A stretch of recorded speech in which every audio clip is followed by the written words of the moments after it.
Alright guys, this is Guam here doing another DoW commentary here. DoW2, sorry. Forgetting myself here. Right, this is going to be I'm hoping this will be an excellent game because of the fact, I got this game from the website gamerreplays.org, and this had twice as much rating as any other replay, so, and judging by the length of it, it's also another pretty epic game, so I'm really looking forward to this. It should be excellent gameplay. We've got a Ravener here, Ravener Tyranid player. He's called kakbeimba. I'm not sure what the hell that actually means. And the Space Marine player is called Aniketos00. And I've actually noticed here the scouts have got a custom cloak. I'm guessing that's one of the sort of unlockable rank items. I've never actually seen it because I've really only played multiplayer in the beta. Yeah, it looks like the Space Marines looking all shiny and stuff. Looking pretty cool. The Ravener here was very powerful. With good use of tunnels, it's very devastating. You can use spore mines well and just teleport around, harassing different points. So the Space Marine player is actually very highly ranked. He's actually rank 38, which is pretty damn insane. I'm guessing he's probably in the top 10 or 50. I'm not sure. I haven't really been keeping much track on the thing. 38 would, from when I was playing, 38 would have put him into number 1 spot.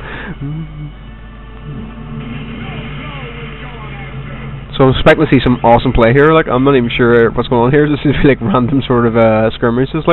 I'm surprised they're being so aggressive at the start. Obviously they're trying to maintain the initiative, and keep sort of set up the feel of the game, really. Fight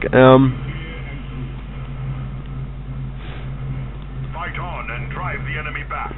Just the Tyranid player's just constantly moving back and forth with his Ravener. I'm surprised the Elder player is not trying to destroy the tunnels, which he's actually doing right now, funny enough. He needs to destroy these tunnels, so the Ravener doesn't have the ability to jump around as much. And surprisingly enough here, this Tyranid player is very different from my own style. He's went for a lot of power fairly early on in the game. That's something I wouldn't usually do. Usually I usually get power very late. Usually most of my power usually comes from stealing my opponent's power stations. So we've got a pretty epic fight happening here. So we've got the Force Commander along with Tacticals fighting off a couple of Hammergunt brood, and he's actually killed 5 of them. So he's going to have to bring them back and get them reinforced. Because of the fact that the Tyranid players invested so much resources into plasma, he's obviously going to have. He's a bit lacking in the forces, so he's going to have to play for a bit of time here. Although he's got the standard sort of Ripper squad. Most Tyranid players will have at least one Ripper squad just for the purpose of capping, because they're very durable and they're extremely hard to kill. Most people complain about them, obviously, because of that fact. Although a lot of units probably have the potential to do it anyway. So now the Space Marine, he's actually finally starting to take the advantage here. He's actually about 80 points behind though. But since the Tyranid player is pretty low on the troops, he's starting to, the Space Marine player starting to take advantage of that. Very tentative match here. It's quite interesting to watch. So the tactical squad's just been macroed away. He didn't take much damage, and we've got a warrior squad coming out for the Tyranid player. And he's using the Ripper squad to sneak the victory point in the bottom here. Although the Hammerguns are taking massive damage from the Force Commander. It's just the Force Commander has some very nice abilities. It looks like the warrior brutes actually managed to take out one of the tactical marines, which will hurt the Space Marine player quite a lot, because they're a lot more expensive to replace than Hammergun is. That's for sure. So with the warrior squad there, he can actually fight the Force Commander. But once the Force Commander gets his battle hammer, he can really I've seen area of effect skills from the Force Commander that wiped out entire squads of when I've been fighting the Force Commander as a Tyranid. It's very nasty, so you have to be very wary of him. In fact, I just try not to engage him at all. If I see any sort of melee tank hero, you have to be very powerful before you can actually engage them. because like you can just take so much losses so quickly. I can't. Looks like the Tyranid player's definitely got the initiative here. He seems to like, you know. Well, as I was saying here, we've actually got the hammer from the force commander, so you should be seeing some very like attacks like that. You know, just devastating the entire hit points of the squad. If you like one more of those, like, and you'll probably see the entire squad going down. So the Tyranid player's been quite smart here, and he's actually starting to move his troops over to the more delicate and costly tactical squad. Very nice. He's actually took out one of the tacticals, but I think that the regiment Hammergut squad is actually nearly dead, so he's going to have to run that out of there. In fact, it's only got 3 hit points left. He might lose the entire squad. I'm pretty sure he might have lost the entire regiment there. That's what I was saying. It's funny how I was saying that prior, like a minute before this actually happened. He's actually lost 1 squad of Hammerguts, and the other one has been reduced to 1 troop. So you just show you the effectiveness of that battle hammer. It's just so dangerous, like, because it's so.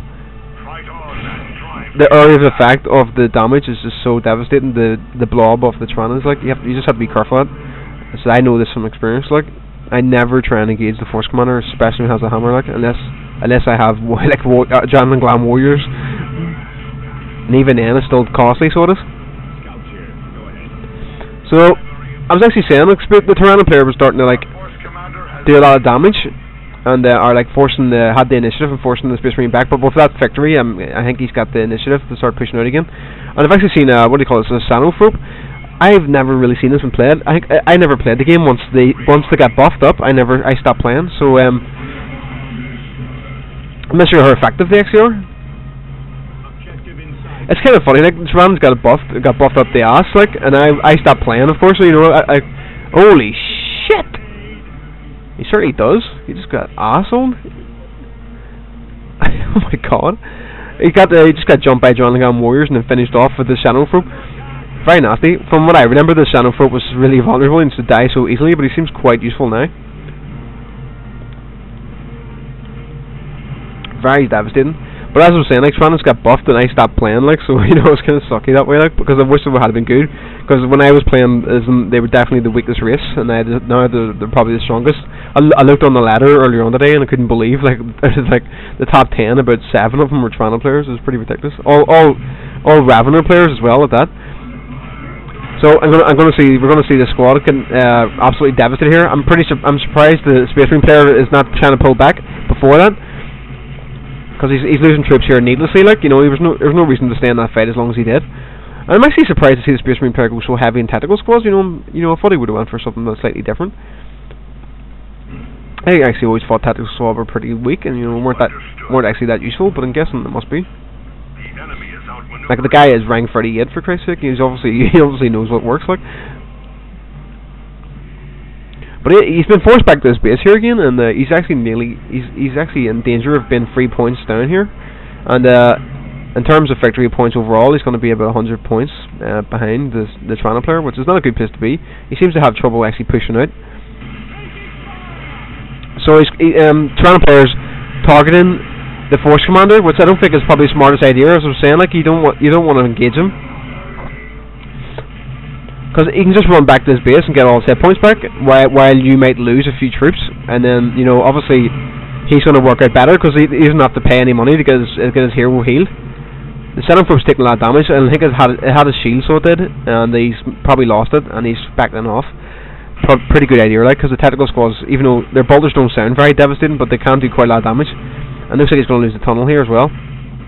Actually surprised as well. I was pretty sure Ravener here would be using mines a lot more, but I suppose, like, since they've been nerfed, they're probably not as effective. It's something I haven't actually tested yet, is the mines after the patch. I'll have to probably try that against a computer or something, just to see how good or how much nerfed they are. And against the thing anyway, the Space Marines, their mines were never that effective against tactical squads because they could never actually take out a tactical squad. So looks like the hero's going to go down here again. It's pretty weird play from the Space Marine. There's no way he can win this, but I seen the teleporter pack on his back there, and I thought he was going to jump out of the fight just before he died, but obviously it didn't work. I thought that was pretty foolish from the Space Marine player there. You know, he obviously can't win that. But it is a pretty impressive mass of tactical squad here. You know, I don't think I've ever seen 3 tactical squads before. It's quite strange. It's almost like watching the original Dawn of War when there actually was a fair amount of Space Marines. But like looking at the map, it's pretty intimidating. Like, it's almost like this red line. He's actually got a rocket upgrade for. Oh my god, I didn't even notice that. Sorry, is a Tyranid or Carnifex has been out for the Tyranid player here. So I've been hearing these are pretty overpowered now. So it should be interesting to see what he's able to do with these. I'm assuming he's going to go for the Phantom Cannon upgrade. Well, it's hard to know, like. I can't actually tell. I don't know. He probably could have went for the Thornback upgrade. It's hard. I'm not sure if there's any graphical cue to see that. I think it's pretty stupid in the replay here. They don't actually say like you know, you can't see what upgrades they have. I think that's pretty stupid.